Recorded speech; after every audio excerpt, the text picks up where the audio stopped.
Karbala serial کی چوتھی قسط میں بات کریں گے کہ واقعہ کربلا کے بعد کس کس بدبخت نے روزہ امام حسین علیہ السلام اور روزہ سرکار غازی عباس علمدار اور شہدائے کربلا کی ذریحات کو مسمار اور ان کی نشانیوں کو مٹانے کی کوشش کی۔ یہ سلسلہ عباسی خلیفہ متوکل عباسی سے شروع ہوا اور صدام حسین کے دور تک جاری رہا۔ اس عرصے میں کئی فرمانرواؤں نے حرمین کربلا کو مختلف طریقوں سے شہید کرنے یا تباہ کرنے کی سازشیں کی، مگر سب سے خطرناک سازش ترکوں نے کی، جس پر ایک ایسا شاندار معجزہ ہوا جس نے نبی پاک صلی اللہ علیہ وآلہ وسلم کے شق القمر اور مولا علی علیہ السلام کے سورج پلٹانے کے معجزات کی یاد تازہ کرا کے ترکوں کو زمانے بھر میں ذلیل و رسوا کیا۔ ترکوں کی اس گھناؤنی سازش کے بارے میں بتا رہے ہیں عراق کی بزرگ ترین شخصیت حاجی سید شاکر البازی، جنہوں نے ذریعہ روزہ امام حسین علیہ السلام، مولا غازی عباس علیہ السلام اور مولا کائنات حضرت امام علی علیہ السلام کی تعمیر کے حوالے سے کام کرنے کا شرف حاصل کیا۔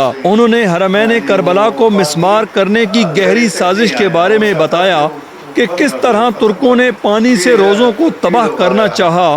اور پانی نے کس طرح نواسے رسول اللہ صلی اللہ علیہ وآلہ وسلم اور ان کے ساتھیوں کے مزارات کا حیا کیا۔ اسے سن کر یقیناً ہر صاحب ایمان مسلمان کا دل خوش اور ایمان تازہ ہو جائے گا۔ تفصیلات بتانے سے قبل آپ سے گزارش ہے کہ اگر آپ نے ابھی تک صدائے سچ ٹی وی سبسکرائب نہیں کیا تو ابھی سبسکرائب کا بٹن دبائیں اور ساتھ ہی بیل آئیکن بھی دبا دیں تاکہ آپ کو کربلا سیریل کی آنے والی ہر قسط کا پتہ چل سکے۔ حاجی سید شاکر البازی نے صدائے سچ ٹی وی سے گفتگو کرتے ہوئے بتایا کہ تاریخ میں کئی جابر اور اہل بیت دشمن بادشاہوں نے روزہ امام حسین علیہ السلام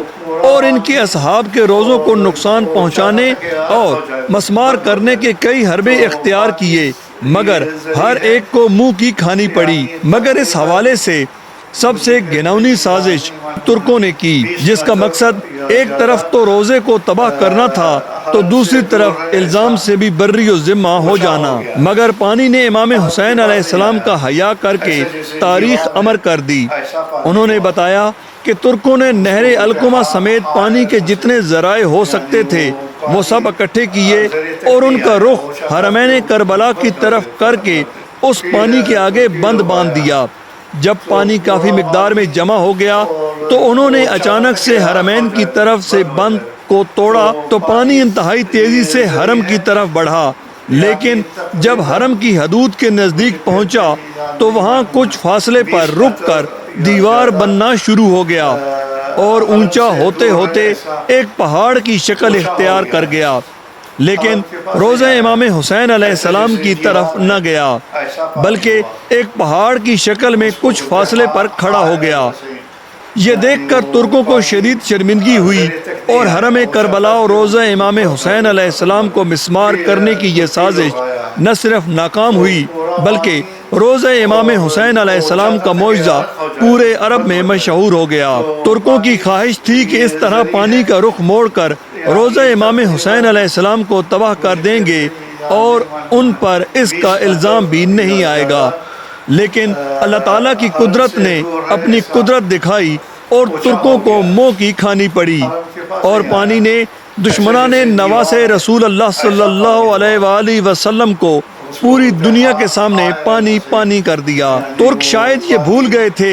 کہ امام حسین علیہ السلام کے نانا نبی پاک محمد مصطفیٰ صلی اللہ علیہ وآلہ وسلم کو جب کفار نے نبوت کے حوالے سے چاند کو 2 ٹکڑے کرنے کا چیلنج دیا تو آپ نے اسی جگہ کھڑے ہوئے اپنی انگلی سے چاند کی جانب اشارہ کیا تو چاند کے 2 ٹکڑے ہو گئے۔ اسی طرح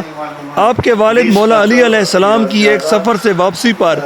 رسول اکرم صلی اللہ علیہ وآلہ وسلم ان کی گود میں سر رکھ کر آرام فرما رہے تھے تو ان کی نماز عصر قضا ہو گئی تو آپ علیہ السلام نے عصر کی نماز کے لیے سورج پلٹایا، نماز ادا کی اور پھر سورج اسی مقام پر واپس بھیج دیا، حتیٰ کہ خود امام علی مقام حضرت امام حسین علیہ السلام کی شہادت کے بعد آپ علیہ السلام کے کٹے ہوئے سر نے کربلا سے شام تک پورے سفر میں تلاوت قرآن جاری رکھی۔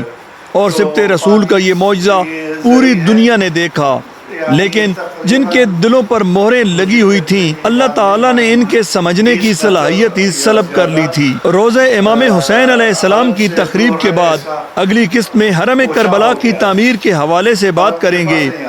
اس وقت حرم امام حسین علیہ السلام اور حرم مولا عباس علیہ السلام اور بین الحرمین میں کتنے زائرین کی گنجائش ہے، صدام دور کے بعد اس میں کتنا اضافہ کیا گیا۔ تفصیلات جاننے کے لیے ہمارا چینل سبسکرائب کریں اور بیل آئیکن دبائیں تاکہ آپ کو کربلا سیریل کی آنے والی ہر ویڈیو کا پتہ چل سکے۔